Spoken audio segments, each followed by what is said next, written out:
Right. Let's turn back to patients for a second. We're going to get back to money, which is always fun because there are grenades just flying all over the place. But the patient perspective now on the oral versus the intravenous drugs. Why don't you spell it out? We've alluded to this, the difference in the side effect profile with the oral drugs compared to the IV oncolytics. Well, then again, and I think I alluded earlier to that, is when you're using an intravenous drug, you're just giving a dose typically over a 2 or 3 weeks period of time. It's not a continuous infusion in most cases, so it's more convenient, but at the same time, the side effects may appear later, and they may be severe. And you cannot control them, you just have to take care of them. Unlike the oral drugs, you start taking them, and I think we're all talking about it as well. If you have a lot of diarrhea with this drug, then you stop it, and then things get better.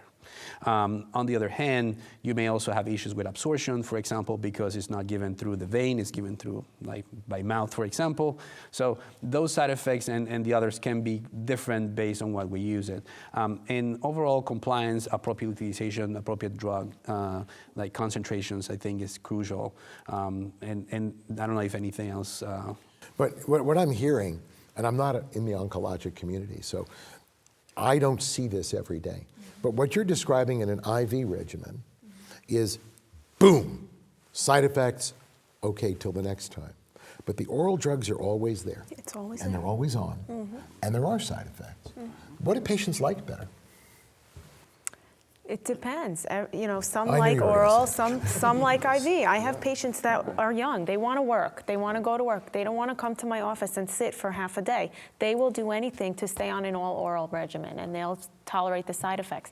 And then you might get a little old lady who can't take the pills, even though she doesn't want to come in. They're too big, yeah. They're too big. She's not remembering. Or copays. Or the copays are a big factor. Yeah. That's what I was going to say. But what about little old guys, by the way? The same thing. No, it's the financial impact. I mean, these agents, I don't know of one that's under $10,000 a month. I mean, that's, you know, so a patient that has a 20% out-of-pocket expense. It's a whole lot of money. It's a whole lot of money for Yep. patients, especially where I live. And it's right. That There's speaks to access. copay assistance, but those programs are running out. LLS has run out of money. We had patients that went from 1 month being on the drug to the next month, sorry, I can't pay $2,000. Guess I'm not taking my medicine this month. And that leads to the problem of staying on therapy. Patient can't afford the therapy, they stop taking the drug. They may half their dose on their own, not tell a physician. It gets into the adherence and the ability of these drugs to work appropriately for our patients. You laugh, but this is serious No, it's not stuff. funny. We are dealing with cancer here.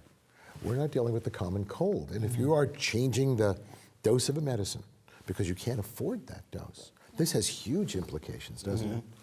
And it's very common. I mean, when, you know, for instance, again, bringing back CML, if patients lose their major molecular response, the number one reason is non-compliance. Really? Yep. Really? I mean, these drugs are so effective that's the number one cause. So if I hear what's going on, we have drugs, orally effective, convenient. You could do them at home. Don't have to sit in your office, lovely as I'm sure your office is. And yet, people can't pay for them. Ooh, that's a problem.